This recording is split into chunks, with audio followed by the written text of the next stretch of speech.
It's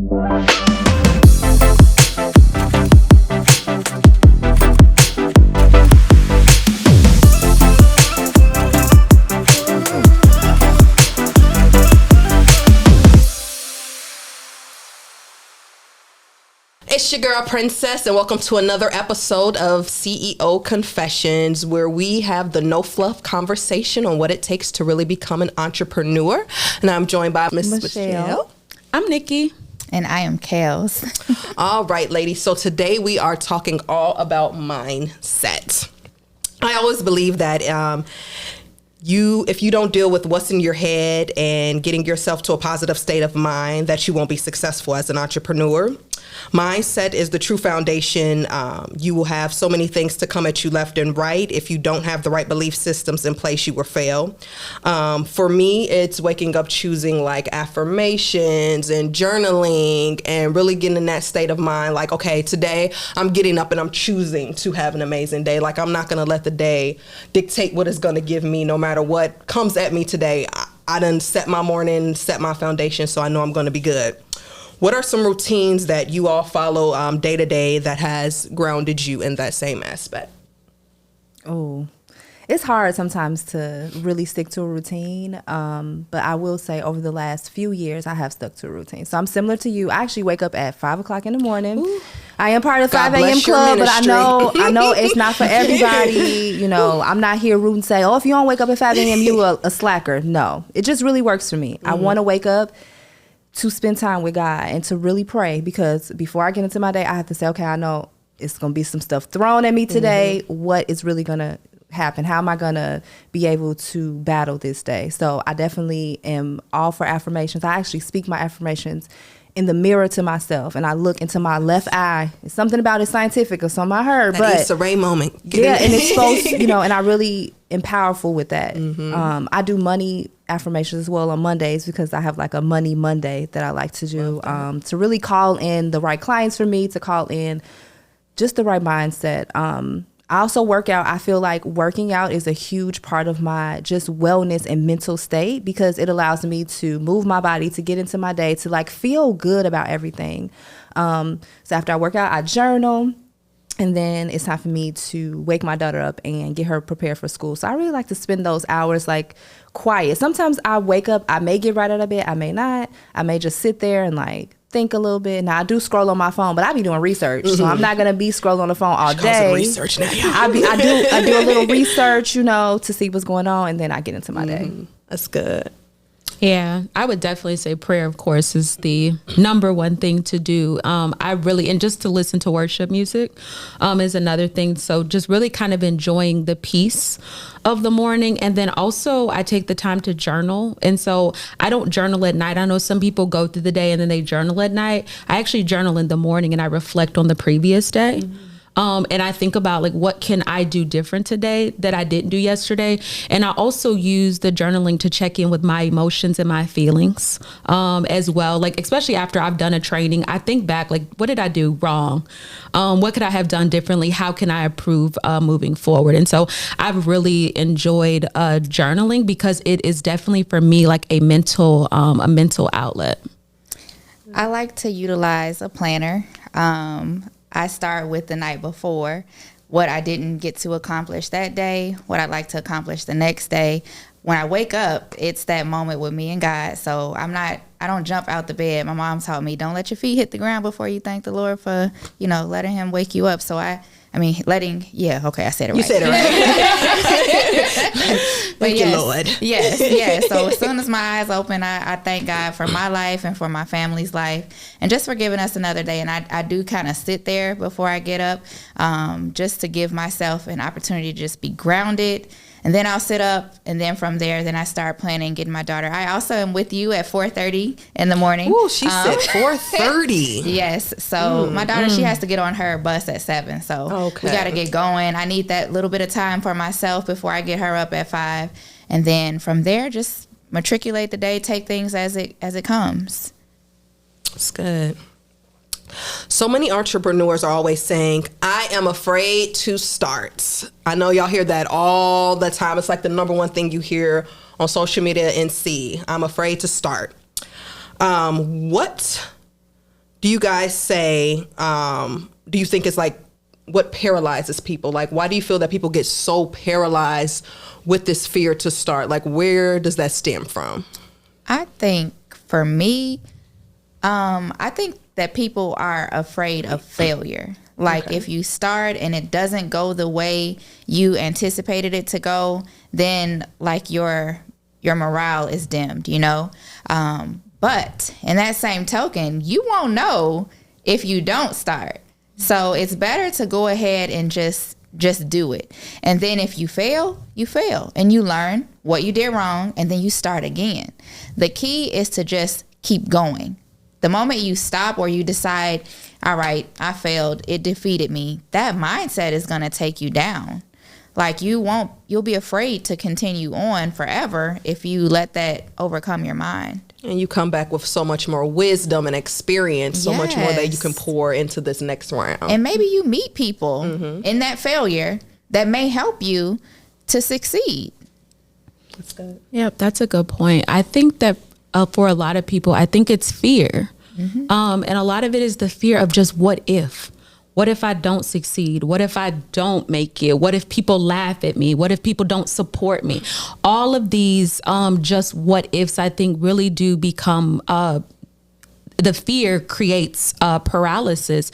And it's like, well, you know, the thing about it is that paralysis and fear ends up kind of turning into sabotage. Okay. And so then you end up self-sabotaging. Now that is which is basically self-sabotaging is you doing the opposite of what you want to accomplish. Yep, you're doing it to yourself. And so I think that some people get stuck in that particular place of they self-sabotage. I learned something about myself. I was afraid of my own success. Because I knew what I was capable of doing. I knew my talents. I knew my own abilities, and I knew where it could take me. And that scared me. That scared me. So I think for some people, it could be just the simple fact of them just questioning. I think questioning themselves. I think it's fear. I think it's self-sabotage. I think it's a lot of different things that keep people from just starting. But I think it goes back to what you said. If you don't start somewhere, you're never going to start at all. And this is why you have people tell me, man, I had a business. I remember when I was supposed to do this. Yeah. Shoulda, coulda, woulda. Shoulda, coulda, woulda, you down. 2-3 years like down you the a day line late and $1 short. Exactly. And we still talking about your business and your idea. But it's a very real thing. And I think that our mindset, and I think our mind is like the biggest battleground. And I think if you can win the war in your mind, I think that you will be on a path towards success. It's good. One thing you said too, worrying about people and what they say, they're going to say exactly that even when you do start. You have to realize you're doing it. They're watching.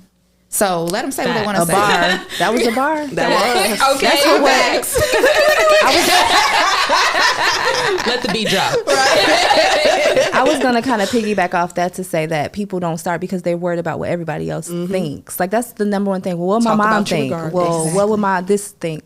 For me, I have a really unique story in that I do have a master's degree in healthcare administration, which I'm not even using. And one of my first thoughts when I was fired from my job and I was really going to go all into full-time entrepreneurship, well dang, what they gonna think? I got this $80,000 degree and I'm not doing anything with it. And then God was like, who cares about what they think? Exactly. Because they probably don't have a exactly. I mean, not to say that you even you don't even need a degree to be successful. Exactly. But I feel like in our society and like when we went to school, your mom and I'm sure all of our mom and grandmama told us, go to school, get a job, and you work at that healthcare job until somebody died and then you could take their place. But that's an older mindset. So, you know, a lot of people are afraid that, well, my grandma told me to go to school and now I'm an artist. What would she think about that? Well, my mom really wanted me to be a doctor, but that's not what I want to do. What does she think about that? I think that is what really stops a lot of people. It is. And especially on social media, putting content out. Well, what is this person going to think? But they don't even know you. And so I really think that, like you said, it is about mindset to get in the space of saying, okay, I have something amazing and needs to get out to the world. And the only way to do that is for me to put one foot in front of the other. And like you said, having faith is a really, really, really big thing, right? Having faith that it will work out. And I ask myself and to challenge everybody who's listening to this, what if it does work out? What if you do become a millionaire? I love it. What if you do find the right business partner? What if you do make $100,000 in one day? anything is possible. So just have faith, and you have to go into this blind. Faith is you go into it blind. You have no idea. But I think if you believe in God, the higher power, whatever you believe in, because I'm a very open person, you believe that it's going to happen because it's going to happen for you. That's good.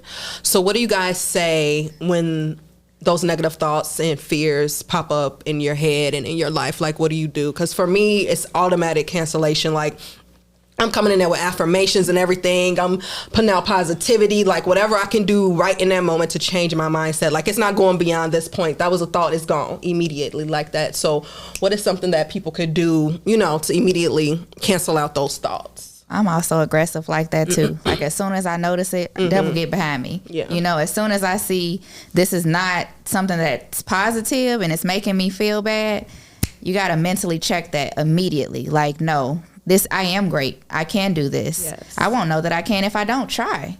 So yes, be aggressive. As soon as you realize something is poisoning your mind and making you feel less than, or making you intimidated, or making you scared, chin up, chest out, and go right into it.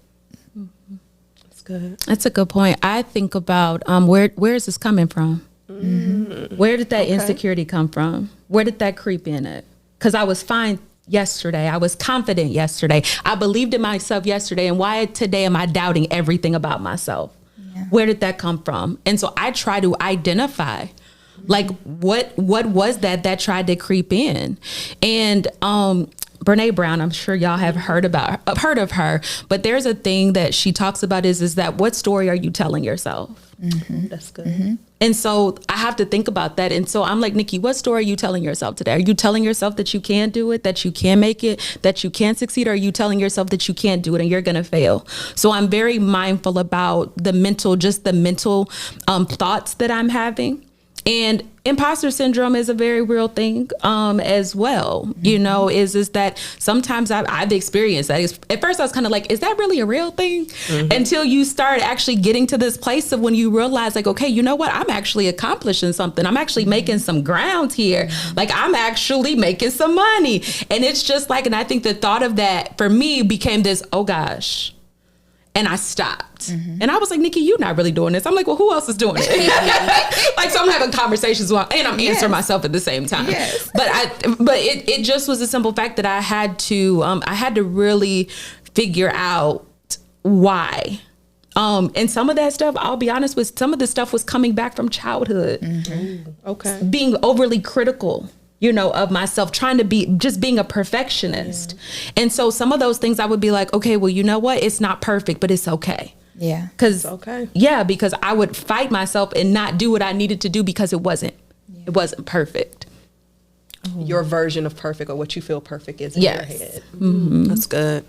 This is such a good conversation. Mm-hmm. I think that I'm big on visualizing. So I would tell anybody who's feeling like they can't, actually visualize yourself as you would feel in that situation. Mm-hmm. Get happy and excited when you're a millionaire. How does that feel? Because I think that when you do that, you make things more of a reality. Yes. And just to move forward on your actions and not just say, well, what if this doesn't happen? What if it doesn't work out? But just visualizing these things and moving forward with it. I think it's been huge for me and my mindset. I'm gonna do that now. Woo! That's how it feels good. Yes. the company you keep too. That's an important one too. You have to keep people around you that are going to continue to motivate you and encourage you. People that genuinely do care about you, because they're gonna feed into you in those moments when you're low. Yeah. And when you can't speak life into yourself, you need somebody else that's going to be able to speak life into you. Yeah. Like, who can I call that can pray right now, or just give me those words of encouragement I need, and build my confidence back up. And not any yes people. Yes. Because so you don't want somebody who's just, oh yeah, girl, that's awesome, you're doing great, when like you're not. I want people on my team. Clearly. I want people on my team who are gonna say, oh no, Michelle, that wasn't a great choice, or no, you should have did that differently, or so just not having yes people too, I think is important. And then also, to go off of that, but then also paying attention to people who are just hating too. Yes. Yes. Because then those could be people, why you do that? That wasn't really good. I thought you could have did better. So I think you have to be mindful even for the naysayers at the same time, because you could be doing something that literally is just absolutely amazing and powerful, and they realize that it was, and then they're there to kind of drain that energy. So I think you got to be mindful of those people. My mom always 100%. Used to tell me to hit them with a "and you." Like, oh, I'm those doing people this. like, oh my gosh, that little video you did was so cute. Like, now don't put little in front of anything to do with my name. Come on. It's big business, right? Exactly. Not the little one, right? Yeah. How do we get out of our own way and go after what God has called us to do and who God has called us to be? You just got to put one foot in front of the other and really getting out of your own way. Just doing it. I mean, I know that sounds so cliche, but I feel like if you don't do it, nothing will happen. And I think that our minds are very powerful. And if you think you can't, you won't. Yeah, so I think you, again, going back to what we were just talking about, you have to believe that you can do these things. You have to just put one foot in front of the other and say, okay, well, I don't know what's going to happen tomorrow, next week. But if I have this mission, and like you said, God placed this inside of you, I feel like I have a mission that needs to be heard by other women and that I have to get it out. That's what I wake up every day for. I don't wake up to say, oh, I'm going to make $10,000 today. I don't care about the money per se. What I care about is the impact that I'm making on people. And I think when you wake up every single day and you know that and you have that in your heart and in your mind, you will be just fine. That's good. I like to look right in the mirror if I'm in a moment, get in the mirror with myself, because it's me versus me. So I'm looking at who I'm competing at. And if I'm going to cry, we're going to cry this thing out. Right. And then once you walk out this bathroom, that's it. Right. No more. No more sorriness. No more sadness. It's over. Like, if I'm upset, I'm looking at myself in the mirror. Why are you upset? What's going on? Like you said, talking to myself and answering myself. And I'm battling it out with myself because I'm the problem. I'm self-sabotaging at this point. What's going on? It's me versus me. And then I go on with my day. Yep, that's good. What do you guys feel is the hardest part about being an entrepreneur? Oh, we all just inhaled and everybody. It was in unison. It's like all of it is hard. Let me tell you. Yeah. I don't even know where to start with this question, but all of it is hard. I really think that the number one thing is mindset. Yeah. Because if you don't have the right mindset, this is not going to be for you. I know we talked about making money, clients. Because sometimes if you work in a client type of facing business, like I have a marketing agency, and sometimes it could be hard to deal with these people's requests and what they want, all the things, and then somebody's calling you, you got to put out fires, and it's just a lot to deal with it. And if you don't understand fully, like, well, this is what I got myself into, this is the only way I'm gonna make money at this point, and I have to either believe in myself so much that everybody else thinks I'm crazy, or it's just not gonna be. I think that's what you have to do. Believe in yourself so much that people are like, dang, did y'all see what Michelle been doing? She did this. And she's still going. Dang, and these people did her wrong, and she's still going. So I think that you have to think way past all this, but it's so many things, and we do not have enough time. We don't. Just that tip of the iceberg for me is just, it's a lot. That's the main thing. You hit it on the head about mindset. I think we all kind of really touched on it, but like just to reiterate, like you said, mindset is important because people are going to say what they want to say regardless. Like you said, when you start your business, people are like, oh, you starting that little business. Who asked you? You know, like, who are you? I'm not asking you to contribute anything to my business or to me. So keep that opinion to yourself. Cut them off. Again, reorganizing that circle. Keep it tight because people are going to throw their little 2 cents in when your piggy bank ain't even open. It's full. Like, I don't need your 2 cents. Keep that mindset positive, though. Man, it's just so loaded. It's just a simple loaded question. How do we break this down? Right. I think one of the hardest things is just being able to focus. I think, and really honing in on what it is that you want to do. And I think like taking all of taking all of the ideas. Because I think a lot of the times when we go into starting a business, we have so many ideas. We want to do everything. But when you try to do everything, you end up doing nothing. Nothing at all. And so I think like the hardest part is really figuring out, what is my purpose? What is God calling me to do? What is my destiny? Who am I supposed to impact? Who am I called to?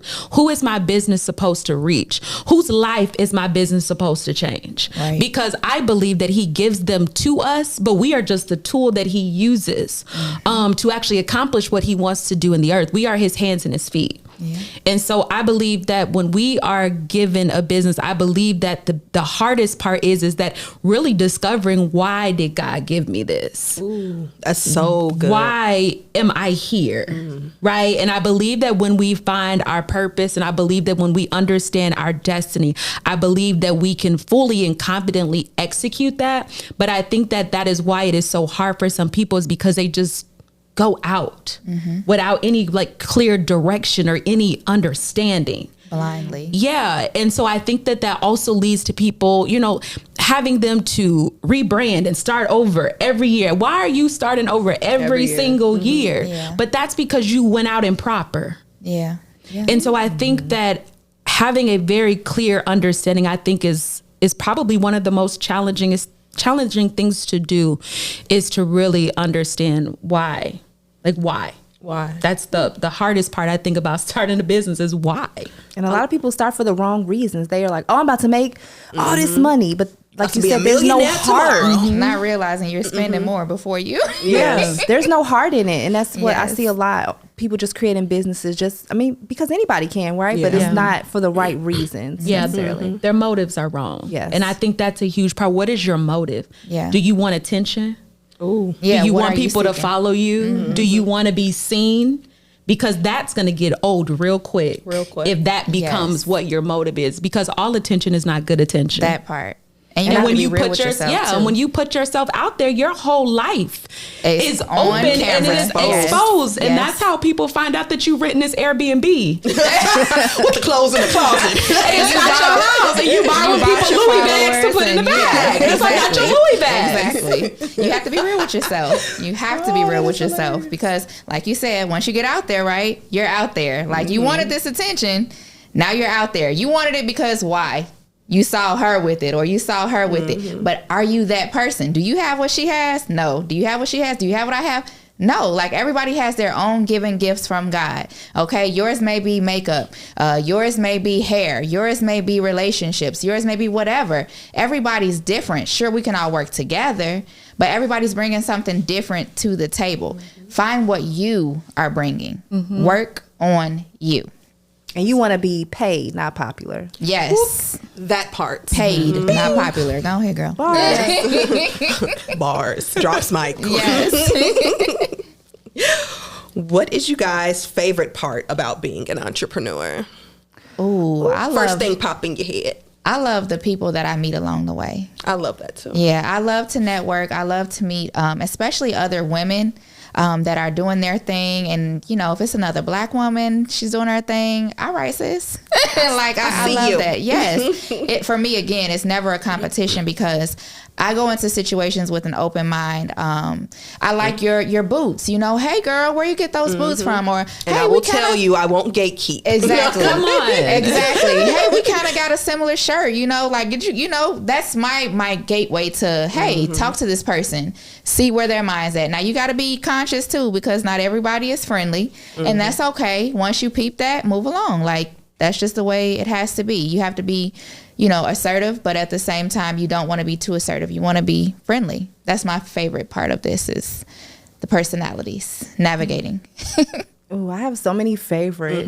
So many favorite things about being an entrepreneur. One of them is time freedom, location freedom, and money freedom. I've started my business because I did not want anyone to pick my daughter up from school.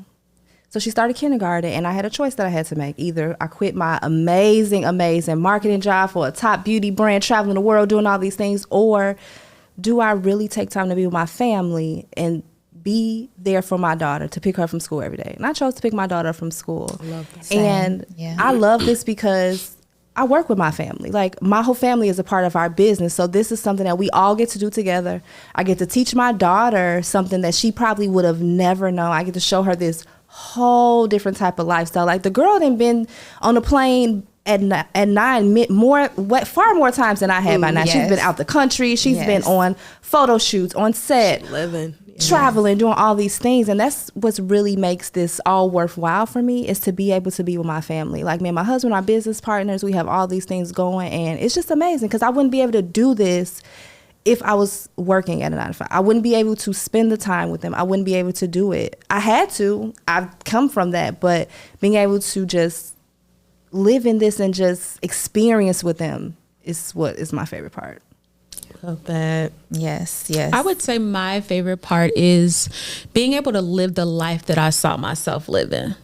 Like, I had a vision about the way that I wanted to live. And I told God, I wanted to get up and I want to be able to make my own schedule. I don't want to be confined to anybody's job. If I want to take a day off and lay in the bed, I want to be able to do that. And I don't want to have to ask for permission. Exactly. And the other aspect that I love is I love the organizations and the companies that I work for. I love the difference that I'm able to help them make. I love being able to take their organization from the bottom to the top. I get fulfillment from that, and I really get fulfillment because I have the ability to use my gifts and my talents. So I would say that's probably one of my most favorite things, two of my most favorite things I think about being an entrepreneur. Yeah, that family piece, that's also like number one too, because I love, like you said, the flexibility of being able to be with my daughter and make my schedule around hers, and I don't have to say, oh, you can't do this because I have to do that. No, this can wait. I can do this, and then I can do this later.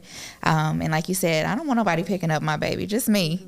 And I get that time with her. And like you said, get to show her things that I wasn't able to see, build, things for her that she can have later in life, open doors for her that she'll be able to maintain later in life, and show her things that she, probably wouldn't have seen if I didn't take that step. And I was going to add something is that being able to do also anything else that I wanted to do. Like, it has always been my dream since I was 7 to be a lawyer and to go to law school. And so I was able to start law school and to still run my business full time. So still being able to accomplish those goals that you still want to accomplish, that maybe that 9 to 5, restricts you from being able to do. So it's like I'm able to get ready to start a whole nother career while I'm still running my business. So I think that kind of goes back to that freedom and that flexibility. Yes. So I think that that's another thing that I love too. We just love everything. Yes. Right. Yes. Love it all. Right. Oh, thank you all for joining us for another jam-packed, great conversation. Hope you guys have some great takeaways. And the number one takeaway that I have is ask God why he gave this to me. I thought that was so impactful and a great place to start with your foundation building and everything like that. Yes. All right. So we'll see you all on the next episode. Have a good one.